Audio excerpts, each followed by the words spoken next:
একটা পরিবারে রাজনৈতিক মতাদর্শ ভিন্ন মত থাকতেই পারে, এটাই তো স্বাভাবিক। থাকতে পারে, ভিন্ন মত থাকবে, যেহেতু আমাদের এই দেশ হলো গণতান্ত্রিক দেশ, স্বাধীন।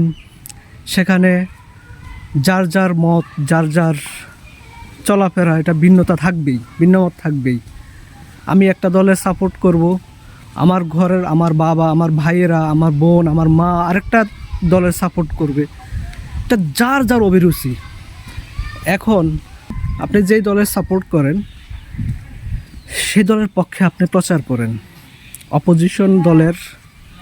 অপোজিশনের বিপক্ষে কথা বলেন বা বিপক্ষে আপনি বিভিন্ন অপপ্রচার করেন।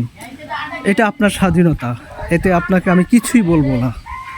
কিন্তু আমি যদি এক্ষেত্রে সেম কাজটা করতে যাই আপনার মতো, তাহলে আপনি কেন আমার পিছনে লাগবেন? আপনি কেন আমাকে মারার জন্য খুঁজবেন? আপনি কেন এখানে বাঁ হাত দিবেন?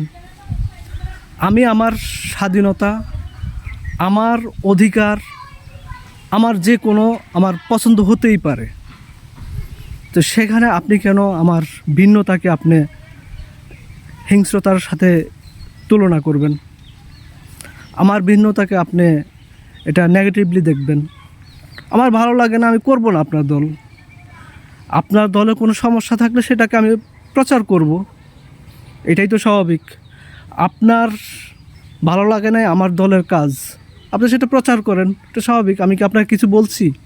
কিছুই বলি নাই, কিছু বলবোও না। কিন্তু আপনি সেটা করতে যান কেন? কোন অধিকারে? আপনাকে বাংলাদেশের সরকার, গভর্নমেন্ট সেই অধিকার দিছে যে আপনি আমাকে আমার পিছনে লাগার, আমাকে মারার জন্য আপনি খোঁজার সেই অধিকার দিছে? দেয় নাই। সুতরাং বাংলাদেশের যে আইন আছে সেই আইন অনুযায়ী আপনি চলুন, সেই আইন অনুযায়ী আপনি কাজ করুন। এটা হলো সৌন্দর্য।